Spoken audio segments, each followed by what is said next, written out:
You understand? You done found a new breed of Hebrews that stand and walk with all statutes and commandments of the Most High.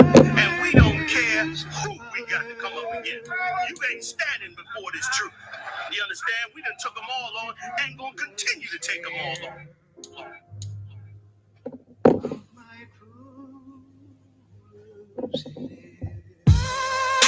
Surrounded by Edomites, lost a lot of truth to this tree of life. Open up the book just to see I'm right.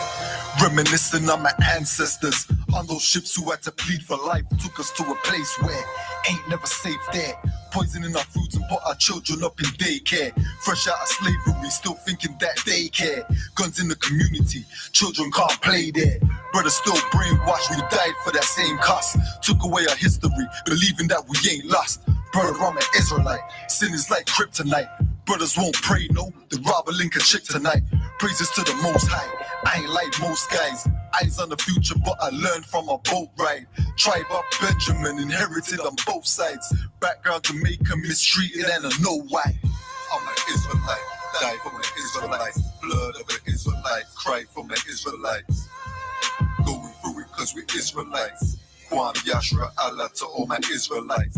I'm an Israelite, die for my Israelites. Blood of an Israelite, cry for my Israelites. Going through it cause we Israelites. Kwam Yashra Allah to all my Israelites. Kwam Yasha Allah, sons of the power. Rise from the ghetto when Satan want us devoured. The seal of the Lord ain't found in church towers. Never dying on my knees like no coward. Wanna be an Israelite, you gon' need more than fringes. You gon' need to show you approve and get in them scriptures. Oh, I forgot to mention, traumatized from the lynching. Homicide, we the victim. Homicide ain't the ending. Kids with PTSD, suffering symptoms, never getting treatment. Something he gotta sleep with. Stockholm syndrome so long, and it ain't a secret. That's why I die for them brothers I'm facing east with. Cause I'm an Israelite, crackers better get it right. Visions of my enemies, death flow through my dreams at night. If your mind ain't there, then we don't dream alike. Reporting live from hell, home of Christians and Edomites. I'm an Israelite, die for my Israelites. Blood of an Israelite, cry for my Israelites. Going through it cause we Israelites. Kwam Yashra Allah to all my Israelites. I'm an Israelite, die for my Israelites. Blood of an Israelite, cry for my Israelites. Going through it cause we Israelites. Kwam Yashra Allah to all my Israelites. While they play the sidelines, comfortable on benches. Catch me on the front lines, putting work in trenches. Making sure our election, preparing for Armageddon. Mastering this profession of prophesying these lessons. Protecting our adolescents and answering all their questions. Teaching the love, their reflection. No matter what the complexion, we got a common connection. A part of God's hand selection. A shot at the resurrection, through us achieving perfection. But to give life takes sacrifice. Battle demons every fight. Short days and long nights. Less sleep and more fights. More wisdom, more strife. Telling everybody that they wrong and you're right. I'm an Israelite, blood of an Israelite. I ride for my Israelites and die for my Israelites. We owe a debt cause Christ paid the price. So who ready to give their life the life of an Israelite? I'm an Israelite, die for my Israelites. Blood of an Israelite, cry for my Israelites. Going through it cause we Israelites. Kwam Yashra Allah to all my Israelites. I'm an Israelite, die for my Israelites. Blood of an Israelite, cry for my Israelites. Going through it cause we Israelites. Kwam Yashra Allah to all my Israelites. Let's clap it up. This is the Israelite School of Universal Practical Knowledge, started at 1 West 125th Street, out of Harlem, New York, under the amazing Commanding General YAHANNA. I.S.U.P.K is where you're going to learn the truth and nothing but the truth. Today is Tuesday class, and this is about brotherhood. Today's brotherhood class is about the destruction of gentrification, destruction through gentrification. One thing that we don't realize is gentrification is a whipping tool used by the Most High to make us understand that he is not playing with these laws. One thing that we need to understand is brotherhood is one of the key factors of these laws. Go ahead and give me Matthew 22 and 36. Christ says this with his own lips. Go ahead and read that when you got it.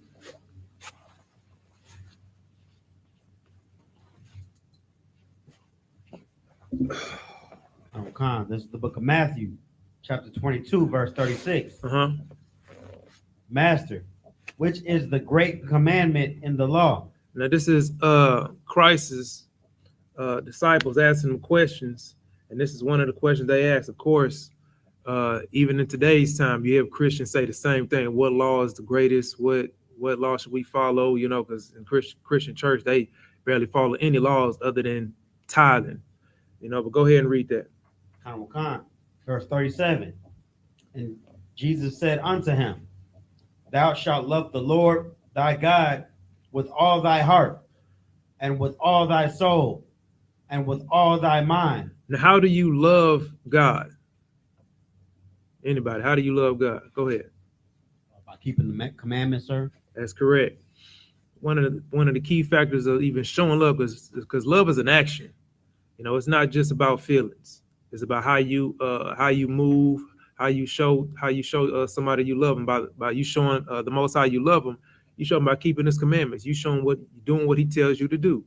Go ahead and keep reading. Verse 38. This is the first and great commandment. Verse 39. And the second is like unto it. Thou shalt love thy neighbor as thyself. Thou shalt love thy neighbor as thyself. Who is your neighbor? Anybody? Go ahead. Your brother, other Israelites. Your brother, correct. Your brother. So this scripture is telling you the two laws are this is what the whole book is all about. Following these commandments and loving your brother as thyself. That's what the whole totality of it, teaching you how to handle your brother in certain situations, how to follow the laws to the T, how to make sure you don't mess up your brother in any type of way. And if you do have a conflict with your brother, how to come back together so you can maintain that brotherhood. This is all the types of strategies and ties of how to keep these laws and statutes and commandments. Now give me Deuteronomy 28 and 15. Now the Lord is telling you, if you don't follow these commandments, certain things will come upon you. Gentrification is one of them. And this is the one we're going to focus on tonight. Go ahead and read that for me. This is the book of Deuteronomy, chapter 28, verse 15. But it shall come to pass, if thou wilt not hearken unto the voice of the Lord thy God, to observe to do all his commandments and his statutes, which I command thee this day, that all these curses shall come upon thee and overtake thee. Just read 16 too. Verse 16. Cursed shalt thou be in the city, and cursed shalt thou be in the field. Now, this is telling you about the curses of the disobedience, what's going on with the Most High. When you look at our cities today, those black neighborhoods and things of that nature, what do you see? You start to see less of your people and more of your oppressor starting to be in your neighborhoods. You start to see like old historic monuments, old historic territories in your neighborhood are starting to get demolished, turned down in your city, to the point where you don't even recognize it anymore. This is just one of the curses that we're going to focus on today. Go ahead and drop down to verse 63.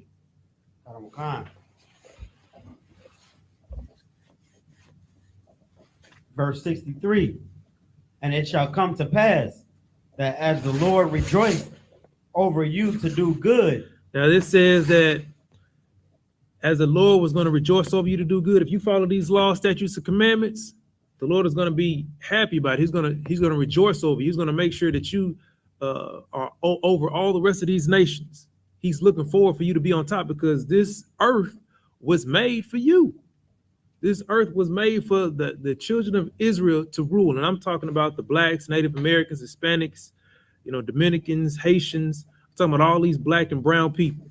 It's made for you. And the Lord wants to see you on top. Keep reading. And to multiply you.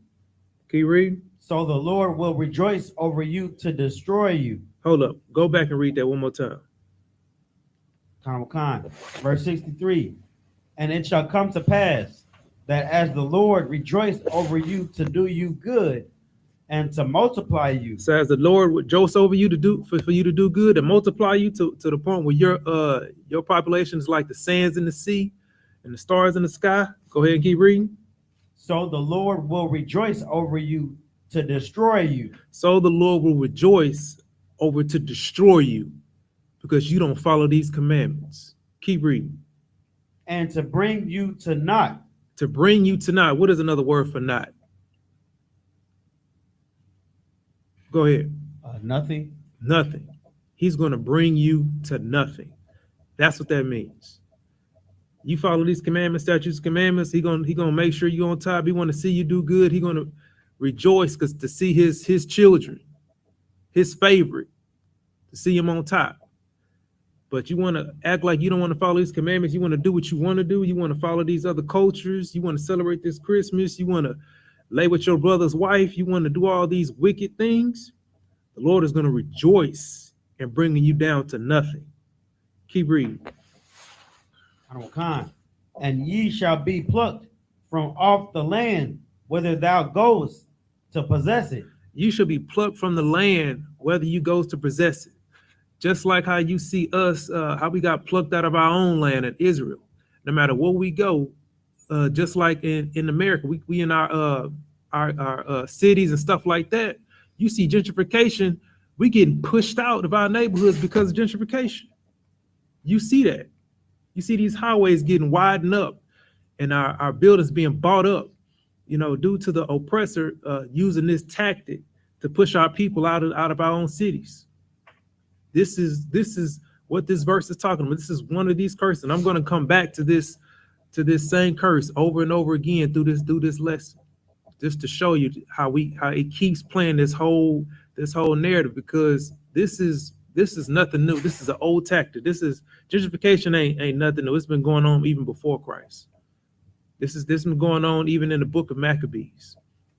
Matter of fact, give me that get First Maccabees chapter 1 verse 38. Hold that.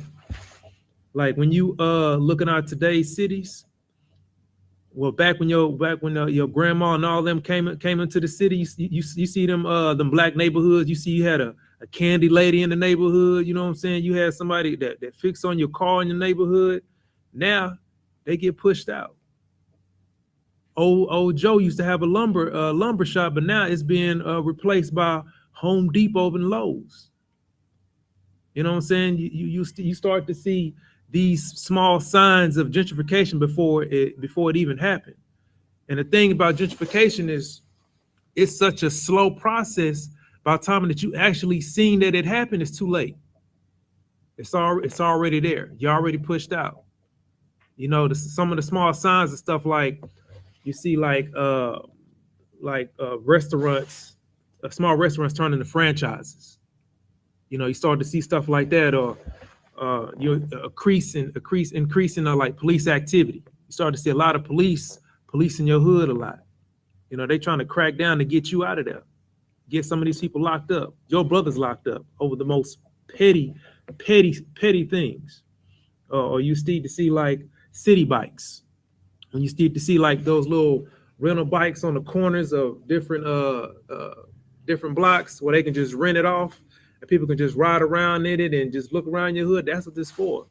It's starting to turn your neighborhood into a tourist attraction. When you start to see those city bikes on your corners by your libraries, gentrification is happening, brother. It's happening. And that's go. What you about to say? Scripture. First Maccabees. Go ahead and read that. Okay. This is the book of First Maccabees, chapter 1, verse 38. And so much that the inhabitants of Jerusalem fled because of them, whereupon the city was made an habitation of strangers. Hold up, matter of fact, I want you to go up a little bit more so you can get more of a context of what's going on. You say you're in the first book of Maccabees, right? Maccabees 1 verse 38. Give me, try to go up a little bit more. Matter of fact.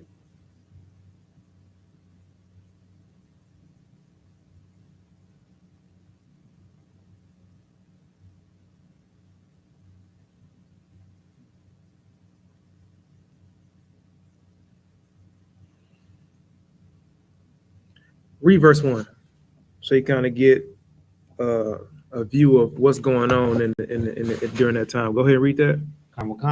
This is the book of First Maccabees, chapter 1, verse 1.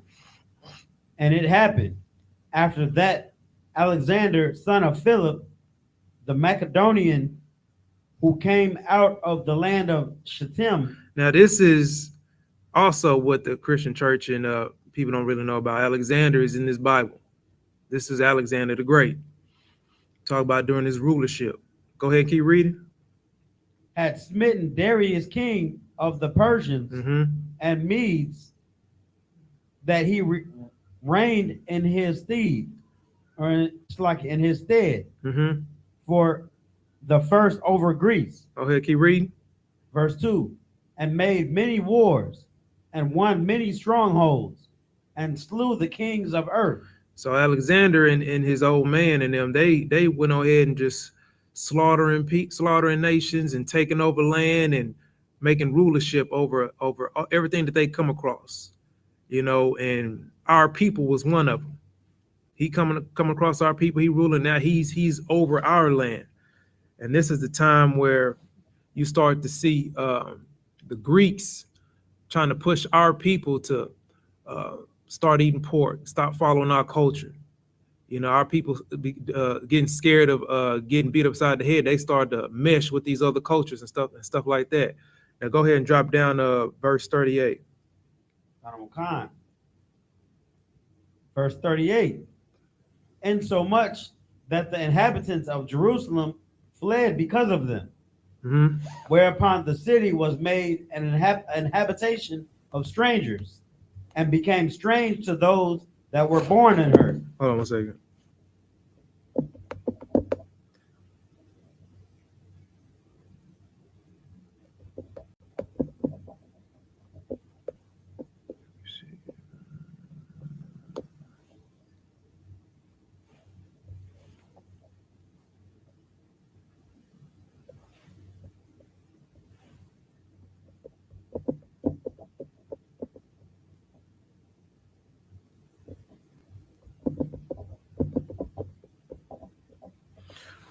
Read that one from the top.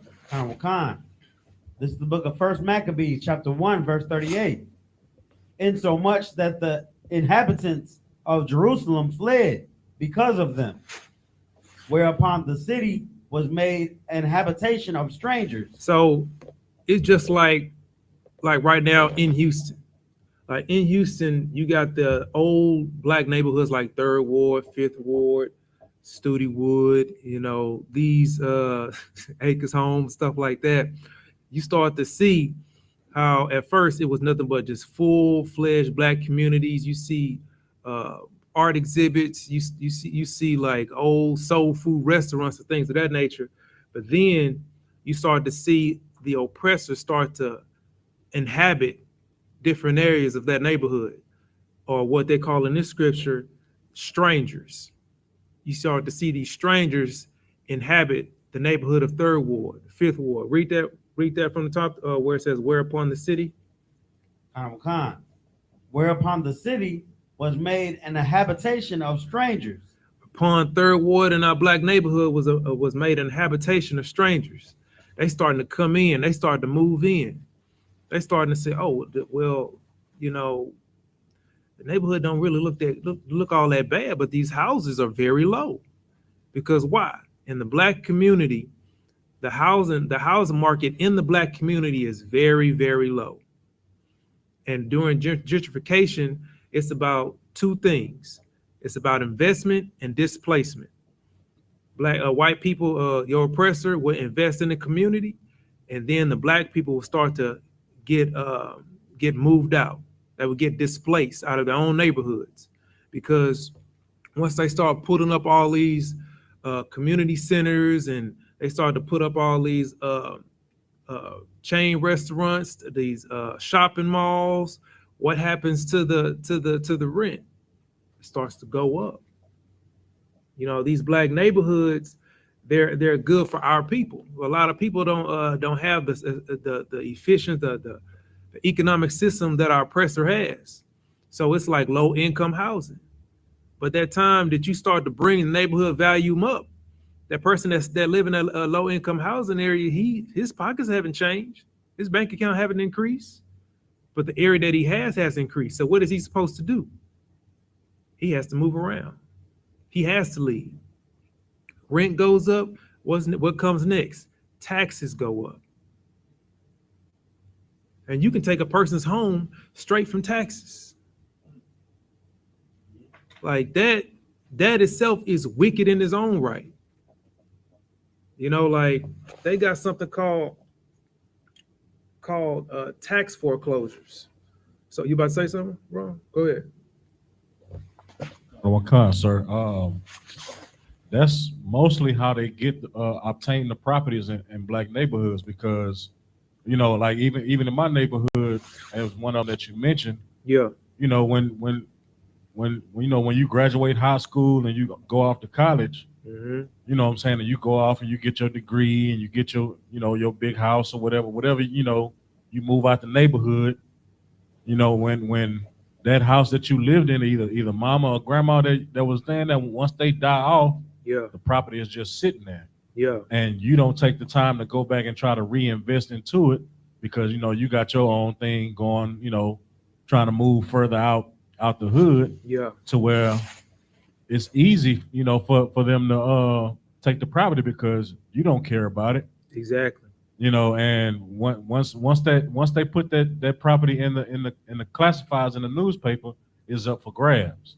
You know, the same thing almost happened to the house I grew up in, but until my family came together and we got the money together to pay the taxes. Mm. But that's how a lot of neighborhoods get gentrified, because, you know, once we try to, you know, envy the oppressor and move out to these other neighborhoods, you know, we just leave ours, you know, to dwindle down and deteriorate. Yeah. That's all I got, sir. I mean, you are, brother, you are one of the few that were able to even get your taxes down and pay them off just to keep that house.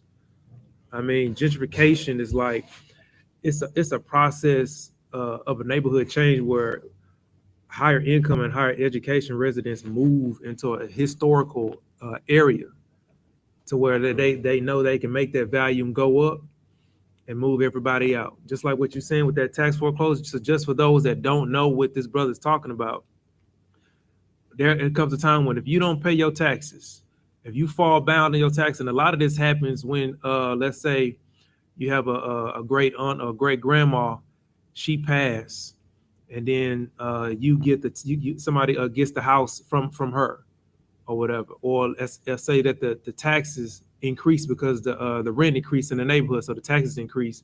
They can't pay the taxes on that house. They start to fall behind on their house because on the house taxes. I mean, even though your house is paid off, you still got to pay Uncle Sam money for something that you already own. Taxes. You know what I'm saying? And if you fall behind it, that county or that city, whoever is over your jurisdiction, can put a lien on your house because you owe back taxes. So let's say you owe something small. Let's say you owe $1,000 for back taxes. Let's just say you owe that, you know, and at this moment, you just don't have the money to do it. They might give you a month sometimes, or sometimes you might get lucky. You might have 180 days to pay this taxes. And at that point, you can't pay installments. You pay the full right then and there. If you can't do that, then that's when they put your house onto an auction. Your house goes into auction for however much that you owe for those taxes. So if you owe $1,000, they go to the county clerk's office. Your house goes up for auction starting the bed at $1,000. We got $1,000 here, $1,000. That's how your house goes up for. Why are you still in it? Don't even worry about it. If you in it or not. They will sell your house because you owe $1,000 on taxes. And that's when Billy Bob Thornton come over there in the auction and buys your house for $1,000. Your house could be worth $150,000. But because you owe, and your house is paid off, but because you owe $1,000, he come and buy your house for $1,000. Or whoever outbid him. So he pays that $1,000. He gets the deed. He gets your house. It's that simple. Because of tax foreclosure. And the mess up part about it, let's say, because I've seen this happen. Let's say that your house is going for $1,000, but the city sells it for $80,000. Now your house is still worth $150,000, but the dude bought it for $80,000. Right? Now that first $1,000 goes to the county, right? Now it's still $79,000 sitting in the county records.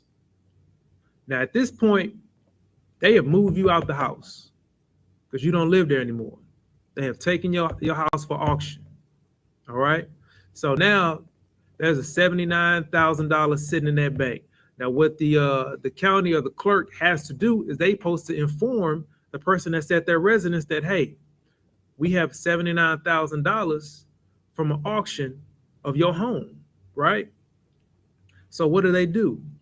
They send a notice to your last residence. Where's your last residence?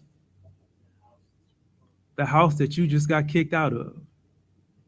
So how are you supposed to get the letter? How are you supposed to get the notification? You don't.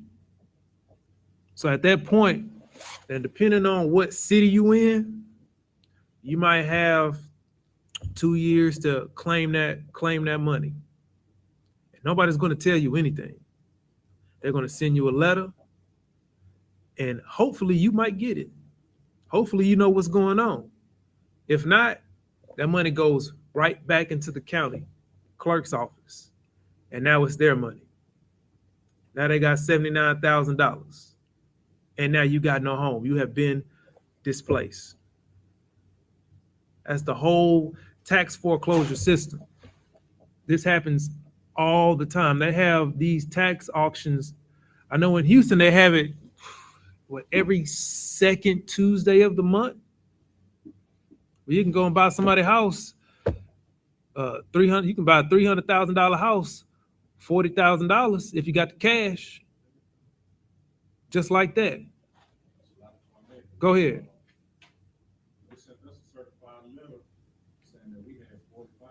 Use the mic out. I'm a concert, and sometimes it'd be less than that because they sent us a certified letter saying that we didn't come up with $10,000, that somebody had already expressed interest in the property, that we had to pay $10,000 within 45 days, 90 days. Yeah. And if we didn't pay it in 90 days, then the property was theirs. Yeah. Exactly. So they would have got a house, sitting on not just the house itself, but now you're talking about acres. Sitting on 2 acres. So now they can tear down the house if they want to. If they want to. But they got 2 acres of land that they can do whatever they want to with. Either rebuild or, whatever. And see, so, you're right. Also, you're thinking about the house, but you got to think about 2 things that you're losing. You're losing land and you're losing a house. You're losing the land and the house. Go back to Deuteronomy 28 and 63. Read that last part, and to bring you to naught. This is the book of Deuteronomy, chapter 28, verse 63. And it shall come to pass that as the Lord rejoice over you to do you good and to multiply you, so the Lord will rejoice over you to destroy you and to bring you to naught. To naught. Go ahead. And ye shall be plucked from off the land whither thou goest to possess it. Plucked off the land. Because of that tax foreclosure, you have been plucked off your land because of what your oppressor's doing. Gentrification in its finest. See, that's how you get a lot of these, when you see like in the heights, in those areas where they'll bulldoze the house, like you said, they took the land too, and they start to build them little townhomes on top of each other. You know, they start to capitalize their money. I said, the white man he's a cold mother boy. He's something serious. He know how to get you off that land and get that bread. He's about his paper. You know what I'm saying? Go ahead, Kind of, it's heavy what you're saying, because I remember in high school, my government and economics teacher, yeah, you know, he was a devil. Yeah. And what he told, and this was what, probably 25 plus years ago, he told the class, he was like, you know, I went to inner city school, predominantly black school. Yeah. And he said, you know, you guys, what you're gonna do?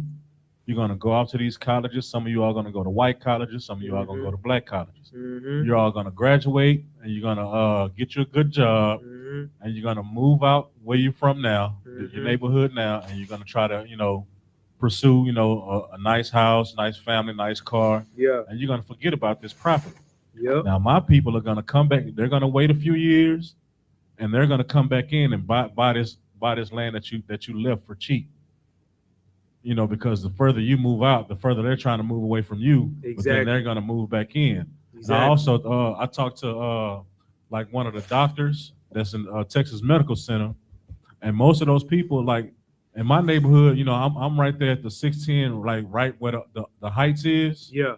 So what they did to my neighborhood, or doing to my neighborhood, they're trying to extend the name of the Heights into my neighborhood. So it's called the Greater Heights now. You know, so that means they're trying to attract more buyers to buy the land and the properties, so they can continue to build those townhomes and everything. And I talked to one of the doctors that bought some of those properties. He was like, yeah, I just need a straight shot, you know, to go to work now. You know, I'm tired of driving from Katy from Fresno, from Galveston, you know, to, you know, the downtown where they work. Yeah. They just want to either get on the bus or ride a bike straight down the street to work. Exactly.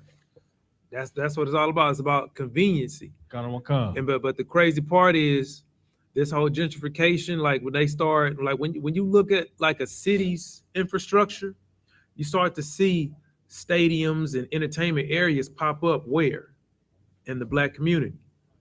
It's always around the black community. You know what I'm saying? Just so it can take our mind off of the oppression that we're going through.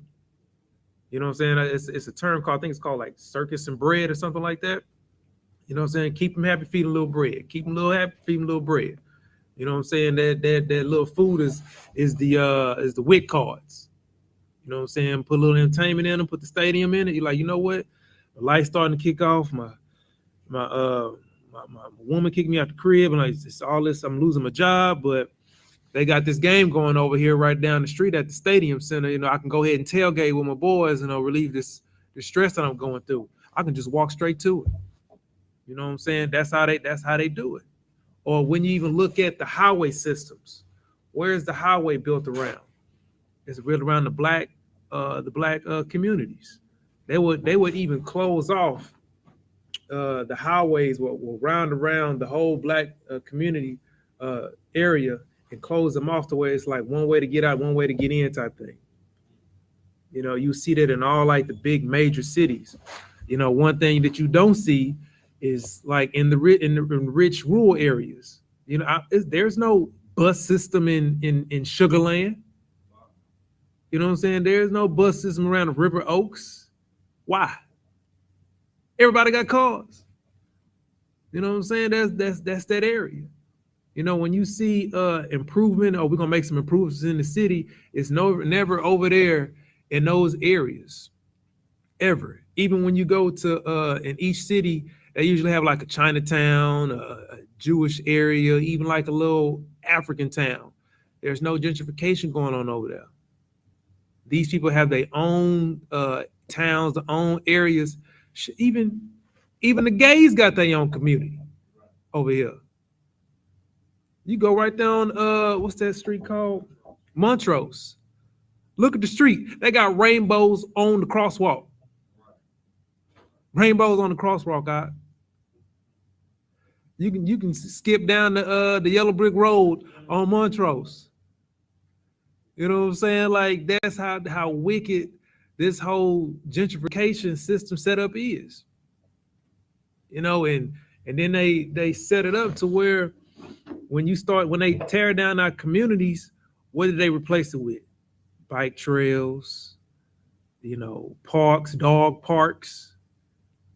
You know what I'm saying? They started to put big movie theater systems in that area that they make it so entertaining, so welcoming, so they can start bringing new people to it. They're trying to attract money to it, build up the rise of that the cost of living in that area. It's a big money grab. Like I said, investment and displacement. That's all what it's about. Now, go ahead and give me Ecclesiasticus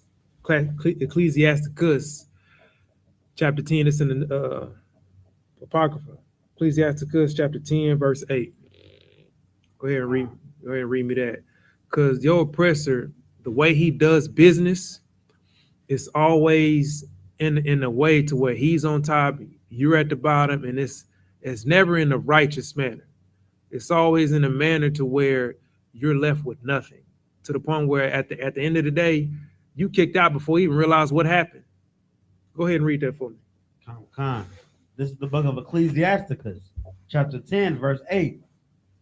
Because of unrighteous dealings, injuries, and riches got by deceit, the kingdom is translated from one people to another. Because of how this oppressor has this whole system set up, how he used paperwork, he used jargon to the point you don't even understand what the paperwork is saying.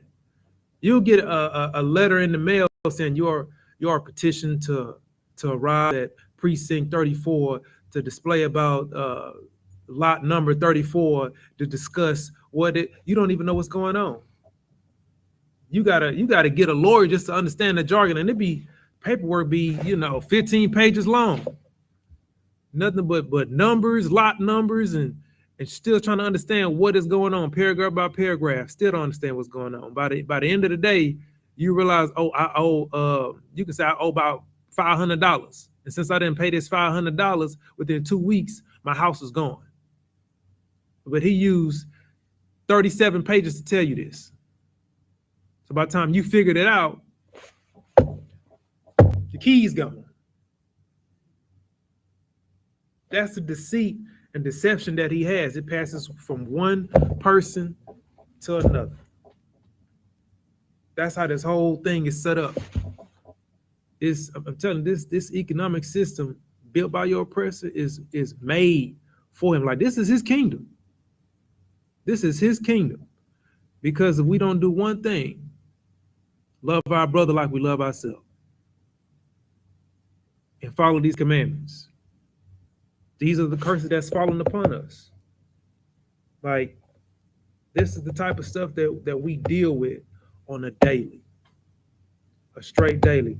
Give me Lamentations 5:1.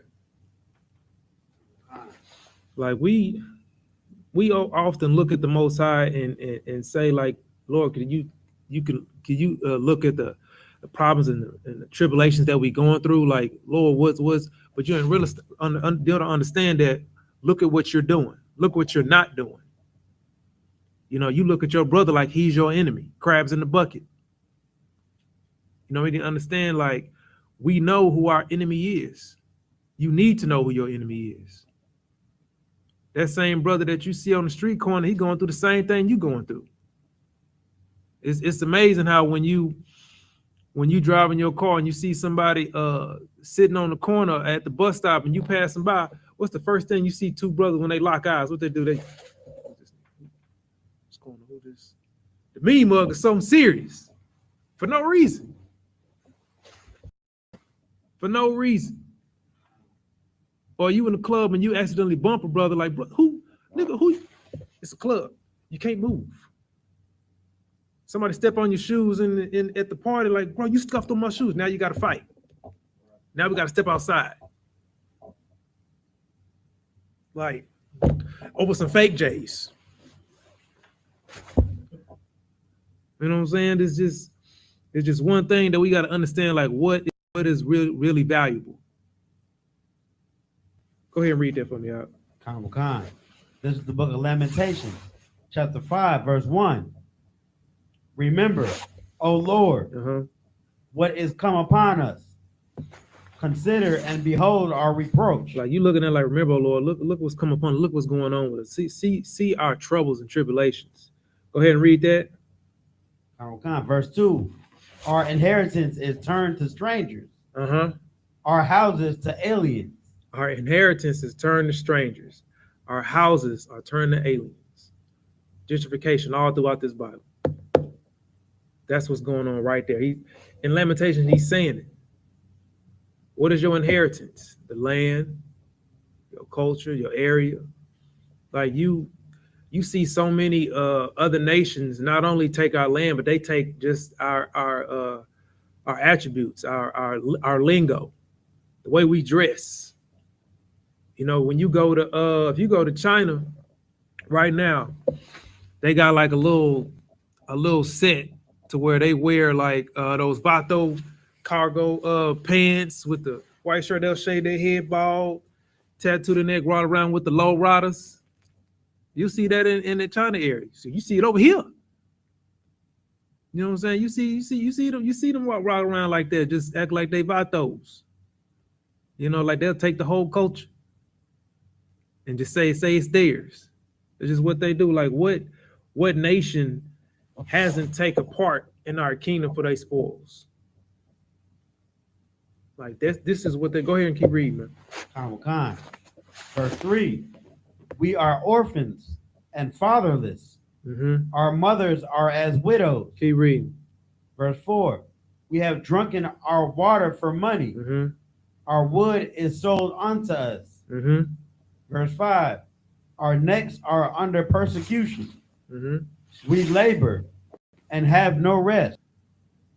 Like we work so hard, but at the end of the day, it still gets taken. Go ahead, read out. Go ahead. It's like, if I may, I don't want what you're bringing out is heavy, because when a family loses their land, the generations after the generation that lost their land have to suffer just even worse than the generation that lost the land, because they have to work for just they have to work in this captivity just to be able to pay rent, to be able to live somewhere. So it goes down the line of suffering, if I may. Yeah, I mean, you are absolutely right. And what is heavy that you even bringing that out, because something like that happened like during the Civil War area, like right after the Civil War, our people had like one good asset. They had land. Like you start to see that like in the Florida Keys area. Like now, it's a white retirement area. You know what I'm saying? But at first, that was a whole black community down there. You know what I'm saying? That whole Florida Keys, it was nothing but ex-slave, freed men out there. You know what I'm saying? After the whole slavery and Civil War thing was over, you know, even Mississippi, Alabama, all them southern states, they fell into something called heirs property. Kind of what you were just talking about, how generation have been passed down and being passed down.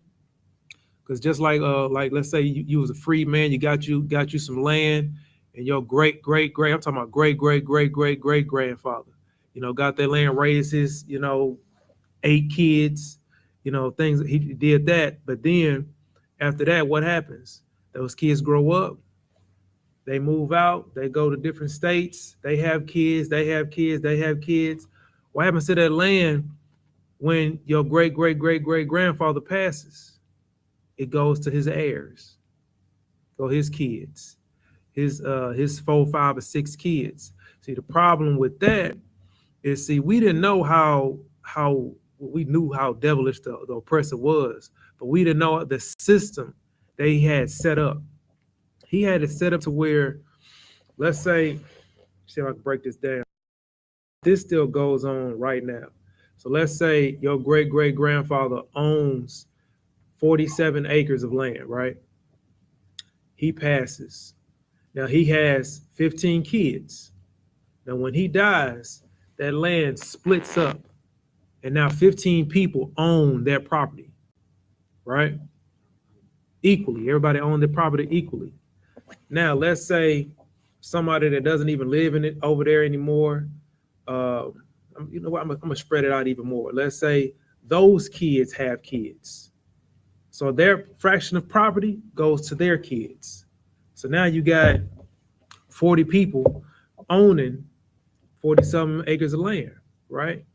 Now at this point, you got children living in different cities, different states. You know, they don't know nothing about what great grandfather bought. They just know at the end of the day, they just know they got some land that they own, like a fraction, or some of them don't even know. So let's say, I'm gonna use the same name, Billy Bob Thornton, goes to the county records office. He's in the lumber trade. He buys land to bulldoze trees and makes money off of lumber. He goes to the county records office. He looks at all the plot lands to see who owns what, right? Now, there's records of everything, who owns what land and all that type of stuff. So he can go back and like, okay, this is property that's split off into a lot of people. I see Junebug, he stays off in California. I'm over here in Mississippi. He don't care nothing about this land. Let me call him up real quick. Hey, June, my name's Billy Bob Thornton. I see that you own about a good, acre of land out here in Mississippi. I was trying to see if you let me buy off your back for about, about 5,000. I own land? 5,000? Go ahead, I don't care. Do your thing. Send me the check. Billy Bob Thornton writes that check for $5,000. Sends to Junebug, right? Billy Bob Thornton started contacting each individual. Let's say he contacted about 4 or 5 people, right? Now he owns 20% of that 47-acre property. This is heir's property, right? Now Billy Bob Thornton owns 20% of it. So now Billy Bob Thornton can go to the county courthouse and issue something called a partition sale. So this means that he can force sale everybody that owns that land. So let's say everybody, it can be your grandma still lives on that land. She may still live on that land. But Billy Bob Thornton owns his lumber. He owns 20%. He can do something called a partition sale to where he can force everybody that owns that piece of land to sell it in an auction. Now the family has a choice to buy Billy Bob Thornton out. They ain't got the money. Which one of them people got $15,000 or $20,000 just cash like that? They don't. So now Billy Bob goes to the auction. Auction goes up. He in Mississippi. He knows about the partition sale. They might put it in the paper, but it's a small town. Everybody ain't really paying attention to it. So Billy Bob Thornton is the only one in the auction asking to buy all that land. So now the whole land's up for sale. He can buy they do it just like that. Starting the bid off at, $2,000. Remember going for $2,000, Billy Bob? He the only one there. Sold for $2,000. Now Billy Bob Thornton just bought 47 acres of your people's land that they had from Civil War. Now he about to bulldoze it, do what he need to do with that land. Give me that Deuteronomy 28:68 one more time, 63 one more time. Go bring it to the and to bring you. And to bring you to naught. It's like this is the book of Deuteronomy, chapter 28, verse 63. And so the Lord will rejoice over you to destroy you and to bring you to naught. And ye shall be plucked from off the land whither thou goest to possess it. Your family possessed this land. Now you just been plucked off.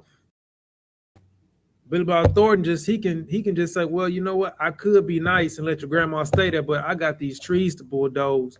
She's in the way of my land. You got 30 days to vacate the property. Just like that. Off of paperwork. People losing their land off paper. And this happens a lot in the South, especially in the South. Fall victim to stuff like this. Tax foreclosures, partition sales, heirs property. Now, this is some wicked stuff. Give me First Maccabees 3:36. This scripture ties to what heirs property is. Who's this? Khan, this is the book of First Maccabees, chapter 3, verse 36. And that he should place strangers in all their and divide their land by lot. Divide their lands by lot. He's sitting there having the oppressor buy your land off of quarters, dividing your land. Now that he got a big percentage of your land, I can take your whole land now. Like this is what the oppressor does. This is like one of the old tricks in the book that he's been doing since day one. This is the book of Maccabees. This is before Christ. You know what I'm saying? And now you could look at today's time, and they're doing the same thing now. You know, gentrification been happening since it's been a minute. And in the forefront of the modern day gentrification started with Martin Luther King. Because straight out of slavery, what do? We tend to ourselves. We was by ourselves. We always with our people. You know, we had our own bus stations. We had our own taxi service, schools, movie theaters. Then what Martin wanted to do?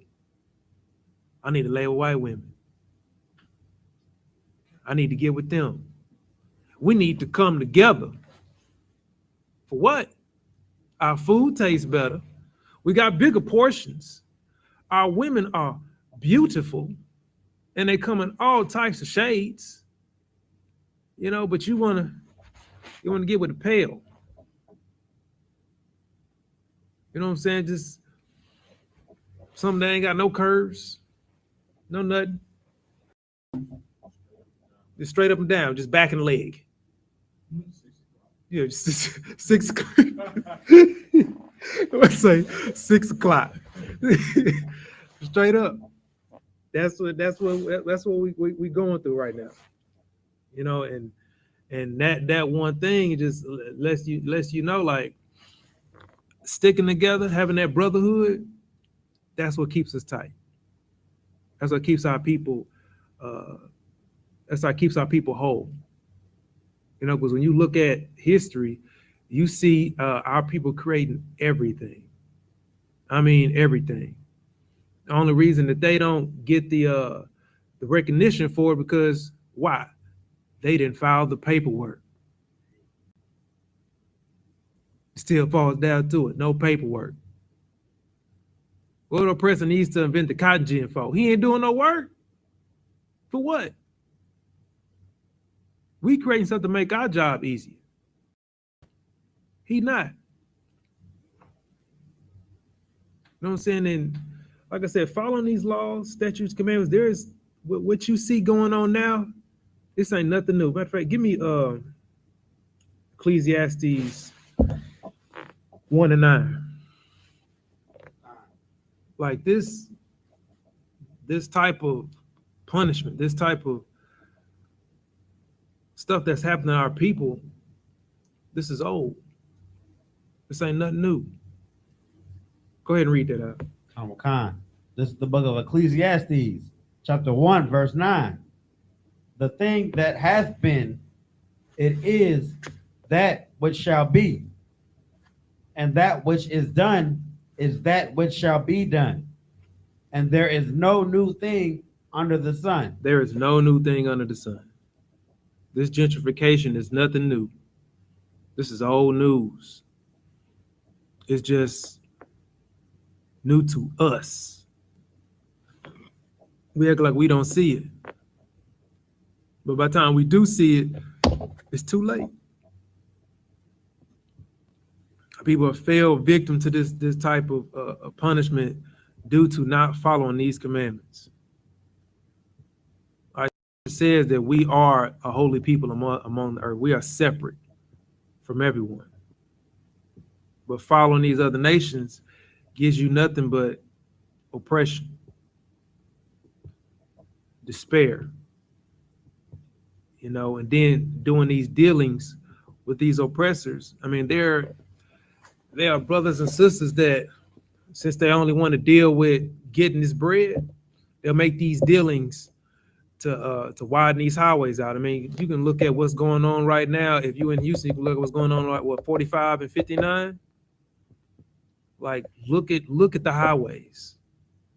They're taking up so much of the old neighborhoods, like the Heights in the Third Ward area, that where are these people going to go? They creating more lanes.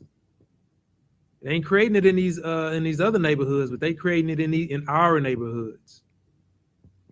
That's why you start to see tent cities going to start to get bigger, because the increasing of the real estate, they can't keep up with it. Then what you do? Hopefully start to lean. That's when you start to lean towards the oppressor for some help. You're not gonna do it, but give you some crumbs.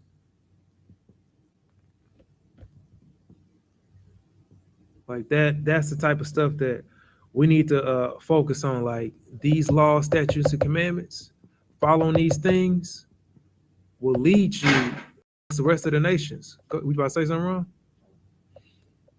Like, it tells you in the book of Deuteronomy. Matter of fact, give me, what's that, Deuteronomy 28 and 1.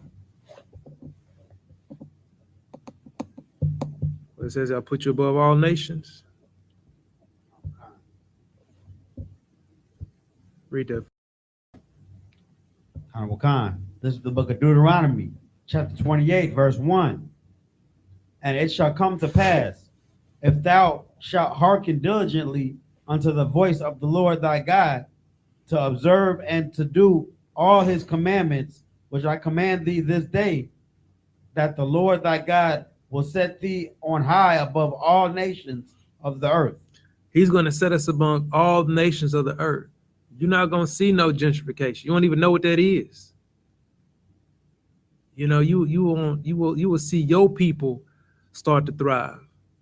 And the bad thing about gentrification is it spills over into our kids' education.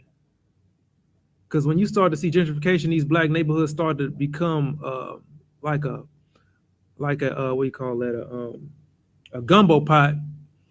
You know, you start to see you know, our little kids start to be in the same schools as their oppressor. They start to forget who they are. So by the time they become our age, they become shocked, like, why is this person doing this to me? Why are they doing it? I mean, I used to go to school with such and such. Why is it? Because he knows who he is. He knows what he's supposed. His mom and dad told him what he needs to be doing. You know, I mean, when I was growing up, I didn't really see oppressors until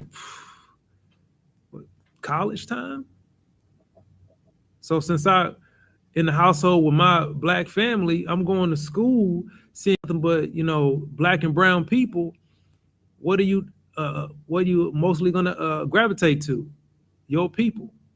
So when it's about time to get a rib, you've been around black women, Native American women, your whole life. That's all you accustomed to. You know, so you're gonna gravitate to it. But nowadays, you see gentrification, and you see the mixing of all this segregation. You know, now you're starting to see our black and brown brothers going to prom with, you know, their oppressor. You know, you start to see that. I mean, wasn't LeBron James' son just went to prom with some oppressor? remember I saw that in on Facebook or something like that. His mom had the most hideous face in the picture. You know, that's the type of stuff that you start to see. You know, it spills into the education. And then if you got the gentrification, you start to see even the teachers. You know, since you have the oppressor teachers coming in your neighborhoods, they start to be the teachers in your school. So they start to teach the history that they want to teach. That's why you're seeing they're starting to change these history books. You know, saying that what did they say? That the blacks came in to become to get better lives, to work off their inequities or something like that. I saw in the news, like changing all types of how slavery was really given. You know, like this is the type of stuff that happens when this gentrification starts to happen. Education starts to change. The people around you start to change. You start to see our people lose their culture, lose their businesses. There's so many small time restaurant businesses that went out because they turned into franchises. Franchise right next door to them. You get like a little burger joint right on the corner. Then they build a Burger King right across the street. Can't compete with that. Then they build a Chick-fil-A right down the street. You know what I'm saying? Then the Wendy's. He drowning. He can't do nothing. You know what I'm saying? This is the type of stuff that we deal with. You know, like this, when we focus on our brothers and just not only dealing with this gentrification, but supporting our brothers in our neighborhoods. You know, like that black dollar only circulates what, one time, if that. But when you go to these other neighborhoods, they circulate about a good 50 times before it even leaves a community.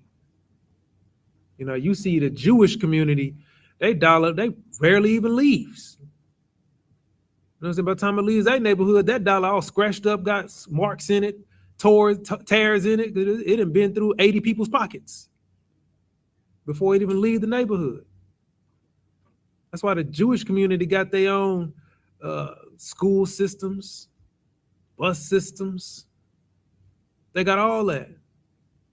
Chinatown the same. They got their own China community centers where they got nothing but Chinese stores, grocery stores, beauty supplies. And the crazy thing is they selling our hair to us.